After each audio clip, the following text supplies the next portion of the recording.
দাদা, ওই রবি ঠাকুর, নজরুল, জীবনানন্দ দাসের স্বপ্ন দেখার এই মানুষের নাম ধাম কাম সবই তো অবাক করা। তার মানে এখানে বাবা মায়ের বুকে রক্ত দিয়ে গড়া শিক্ষিত সন্তান বাবা মাকে ভাত না দিয়ে আর শ্বশুর শাশুড়িকে তীর্থে পাঠায়, বোনের বিয়েতে টাকা না দিয়ে শালীর বিয়েতে সোনার গয়না দেয়, বাবা মাকে চাকর চাকরানি সাজিয়ে বউকে পটের বিবি বানায়। কেন? এখানে শিক্ষায় শেষ নয়, ঘুষের টাকার পরিমাণই হলো চাকরির আসল যোগ্যতা। ধর্ষণকারী চেয়ে ধর্ষিতা বেশি অপরাধী। ভোর পাস ভগা গন্ডেরা হয় বাড়ি গাড়ি আর কোটি টাকার মালিক, আর শিক্ষিত সোনার টুকরো ছেলে অভাব অনটন আর হতাশায় হয়ে সমাজ বিরোধী নয়তো করে সুইসাইড। আরে আরে ভাই, বড় লোকের ভারী চাকর হয়ে বেশ তো সুখী ছিলেন ভাই, হঠাৎ করে আমাদের এখানে কেন কেন মানে এমনি সহজ সরল সত্য কথা বলা হিসাবে তোমার পরিচয় হবে পাগল সমাজ বিরোধী সমাজবাদী। তবু সামান্য চাকর হলে বিবেক মনুষ্যত্ব আর সত্যবাদিতা ওর মধ্যে আছে। সেটাই করবে আর চরম সর্বরা। মহাভারতের সত্যবাদী যুধিষ্ঠির পেয়েছিলেন মানুষের শ্রদ্ধার সম্মানের। আরে যুগে সত্যবাদীদের স্থান হয় অত্যাচারের বদ্ধভূমিতে, হয়তো ধ্বংসের আবর্জনা, মৃত্যুর কোলে রক্ত নরকে।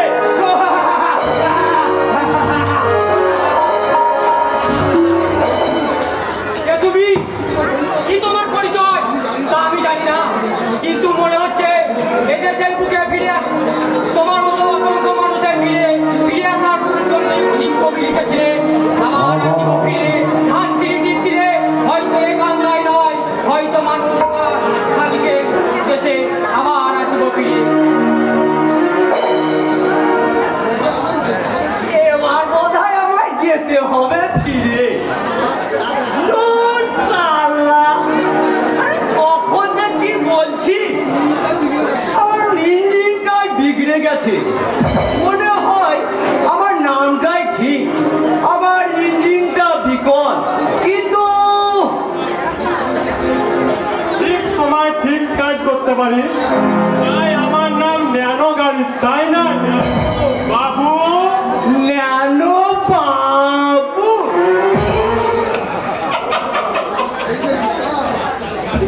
মিস্টার, এত তেল না দিয়ে ছেড়ে কাটুন তো, আপনার আসল উদ্দেশ্যটা কি? নিশ্চয় বলবো, তাই বলে আমি তোমায় তেল দেইনি। আরে চাকরকে যদি বাবু বলাটা তেল না দেওয়া হয়, আরে এর চেয়েও কি আপনার কাছে আরো তেল আছে? বাজে কথা বাদ দিয়ে বল, তুই জানিস আমি কে?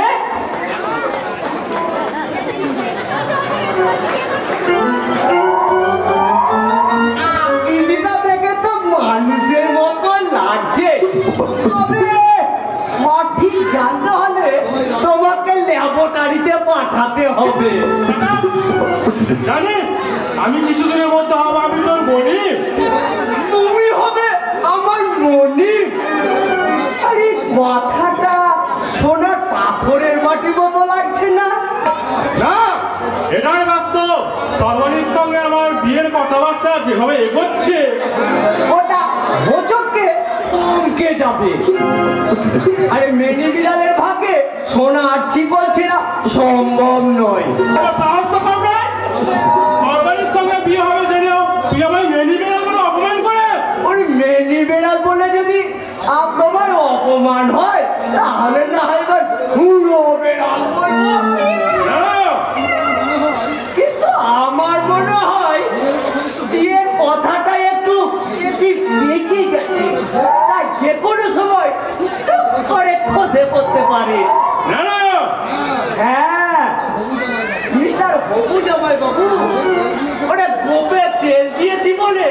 ওই গাছের কাঁঠালটা মহানন্দে খাবো সেটা আশা করে ওই মূর্খরা। তুমি নিশ্চয় তাদের মধ্যে দাও। না না, হ্যাঁ, আমার ইঞ্জিনটা বিকল, কিন্তু ঠিক সময় ঠিক কাজটা করতে পারি, তাই আমার নাম ন্যানো গাড়ি।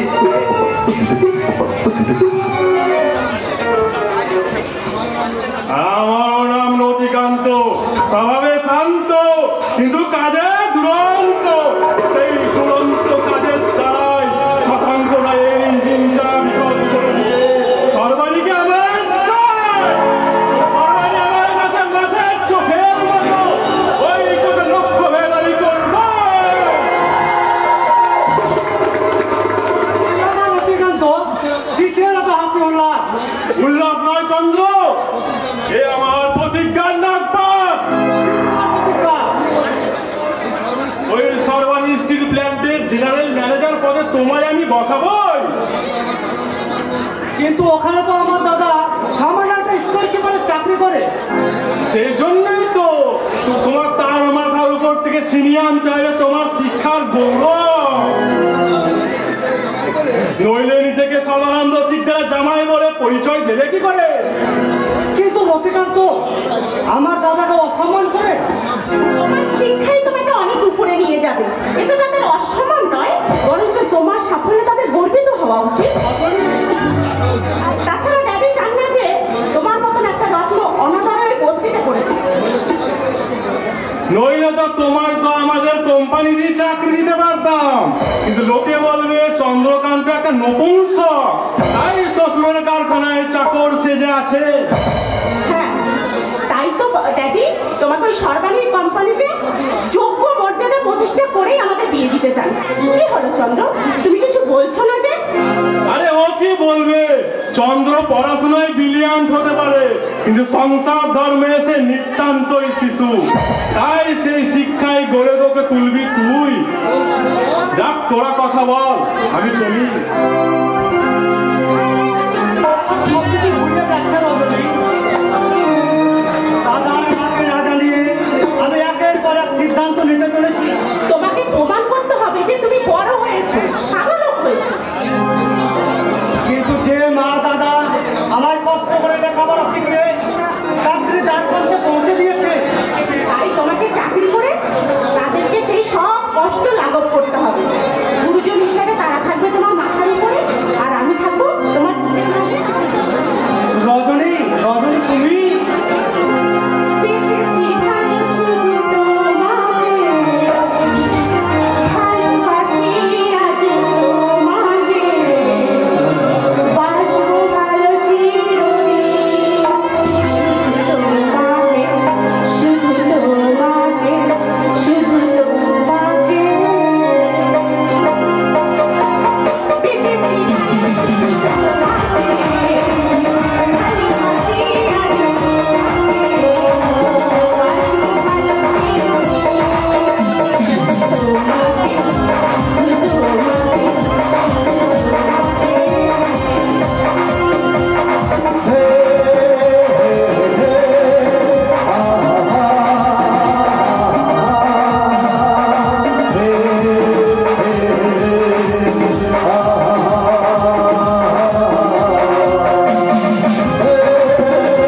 জয় গুরু। জন্ম মৃত্যু বিয়ে তিন বিধাতা নিয়ে। না, বিধাতা ভুলেও কখনো এ কাজ করবেন না। তাহলে স্যার, তাহলে একটু আপনার মেয়ের সঙ্গে কথা বলে। কোনো প্রয়োজন নেই। আধুনিক যুগকে মেনে নিয়ে আমি বলছি, আমার মেয়ে শিক্ষিত বিদুষী, সে তার নিজের ইচ্ছায় তা কিছু প্রয়োজন মনে করবে। তাহলে আপনি চীনের প্রাচীরের মতো জয় গুরু মাঝে আপনি দাঁড়াচ্ছেন কেন? নিশ্চয় দেব, সেই সঙ্গে খেয়াল রাখবো সেই যেন ভুলবশত কোনো ঠকবাজ, জোচ্চোর বা শয়তানের ফাঁদে পা না দেয়। জয় গুরু, আমিও তো তাই বলছি। সেদিনকে ছিল ওদের বাস্তব জ্ঞান কতটুকু? সেটাই যদি মনে করেন তাহলে আপনার ছেলে বিচার করে বলুন, আপনার কম কিসে? একজন সোনা আর একজন শিশে। How do you remember Mr. Islam? ওনাকেও থাকে কিন্তু শিখেতে নয়। তাই বুঝি সিসাকে সোনার দামে বিক্রি করার জন্য এই বাড়িটাকে বাজার হিসাবে বেছে নিয়েছেন মিস্টার শিকদার?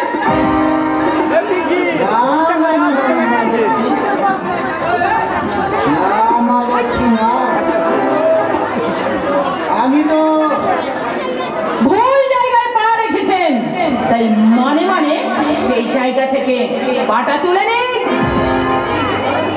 জয় গুরু, ভুল যে আমি করিনি মা লক্ষ্মী। আমার ছেলে ফুলে শীতে মর্যাদায় অর্থাৎ সংখ্যাকে মোড়া একটা মোর পুচ্ছধারী দ্বারকা, তাই সেই মোর পুচ্ছধারী দ্বারকাকে সোনার শিকলে বেঁধে পোছার কোনো ইচ্ছা বা আগ্রহ কোনোটাই আমার নেই। আপনি এখন আসুন, আমাদের সময়ের দাম আছে। আমারও সময়ে একবারে নিদামি নয় মা লক্ষ্মী। সেই দামি সময় কিছুটা নষ্ট করে আমি তোমাদের বলে যাচ্ছি, জীবনের পর বড় সূক্ষ্ম রুক্ষ ও বন্ধু। তাই চলতে চলতে যদি সপাটা হঠাৎ খাবে। আপনি আমার বাড়িতে দাঁড়িয়ে আমার মেয়েকে হুমকি দিচ্ছেন। বুঝিয়ে বলতে এসেছিস, আমার চরিত্র লেগেছে বলদ আর বুদ্ধি চড়ে। সেই বুদ্ধি চড়েই আমি প্রমাণ করে দেব ভালো নয়, মোটেই ভালো নয় নিজের ঘরে বেশ মানুষকে অপমান করা। মিস্টার শিকদার, লক্ষ্মী, আমি সদানন্দ শিকদার, যে বুদ্ধির জোরে আজ জিরো থেকে হিরো হয়েছে। সেই বুদ্ধির জোরে আমি প্রমাণ করে দেব তোমাকে আমার ঘরে লক্ষ্মী বানাবই।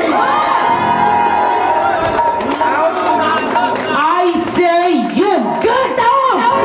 নইলে কিন্তু আমি দারোয়ান ডাকতে বাধ্য হবো। না মা লক্ষ্মী, না, আমার মা লক্ষ্মী কষ্ট করে দারণ ডাকবে এ হতে পারে না।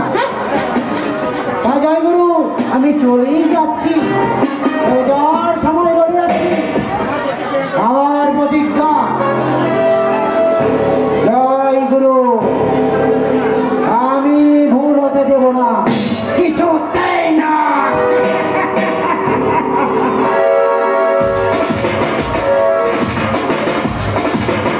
ছি, ছি, ছি, ছি, ছি। বাপি, ওটা মানুষ না একটা দুপে জানোয়ার। নইলে মা, এই দুপে জানোয়ার আজ এই সমাজ সংসারে ভরে গেছে। সাবধানে পা ফেলে চলতে না পারলে তুমি চিন্তা করো না বাপি, আমি পারবো, কারণ আমি তোমারই রক্তে গড়া সর্বাণী রায়। যে বিশ্বাস তুমি আমার পরে রেখেছো, তুমি মনে করো সেই বিশ্বাসের অমর্যাদা আমি কোনো দিনও করবো না। পারবেন না? দিনের পর দিন যেভাবে গোডাউন থেকে মাল চুরি হচ্ছে। What? কি বলছেন আপনি? আরে এই স্টোর কিপার সূর্যবাবুর গোডাউন থেকে মাল চুরি?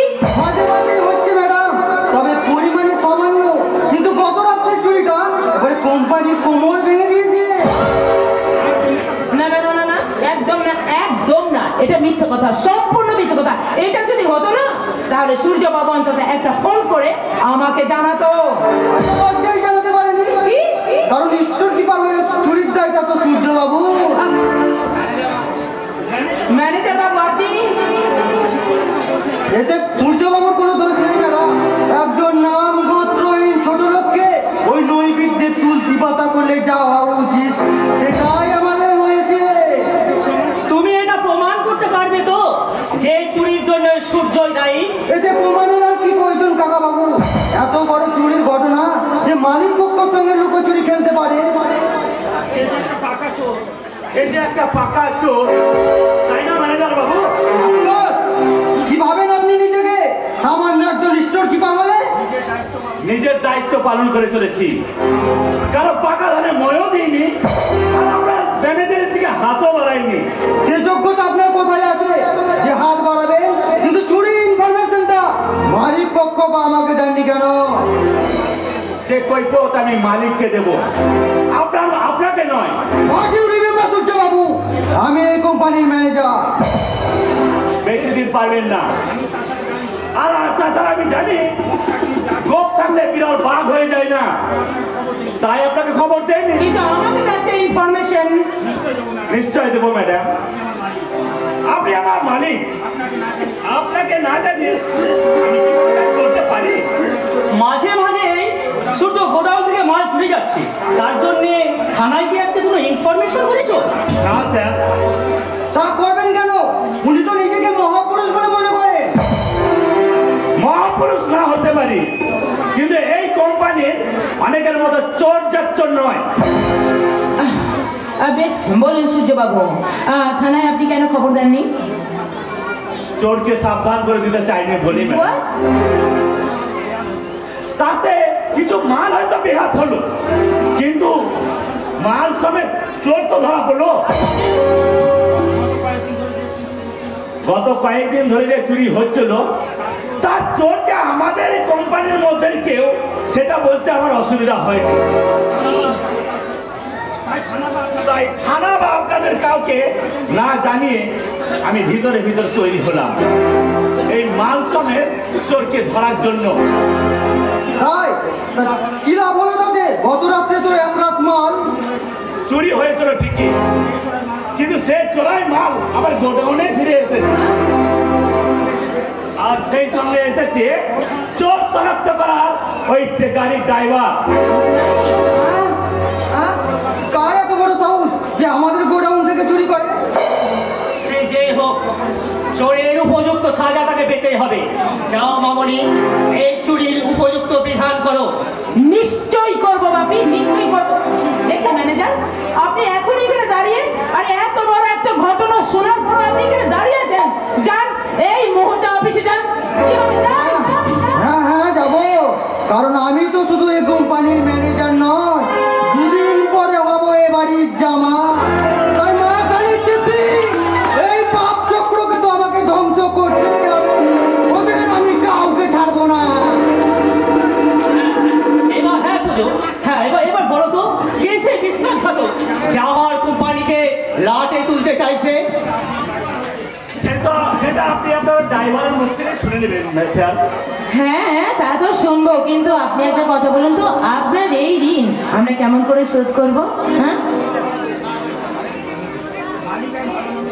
মালিকের ভালো মন্দ দেখা একটা বেতনভুক্ত কর্মচারীর কর্তব্য ম্যাডাম, আর আমি সেই কর্তব্য পালন করে চলেছি। এতে আপনার তবু আমি সেটা সব জানি, কিন্তু তবু আপনাকে যদি আমি কিছু একটা পুরস্কার করতে না পারি না, আমার ভালো লাগছে না। বলুন আপনি কি চান? আপনি আজকে যা চাইবেন আমরা তাই দেব। নিজের দায়িত্ব কর্তব্য করে আমি কোনো প্রতিদান চাই না ম্যাডাম। তবু মামনি, মনের ইচ্ছাটা তোমার পূরণ করা উচিত সূর্য।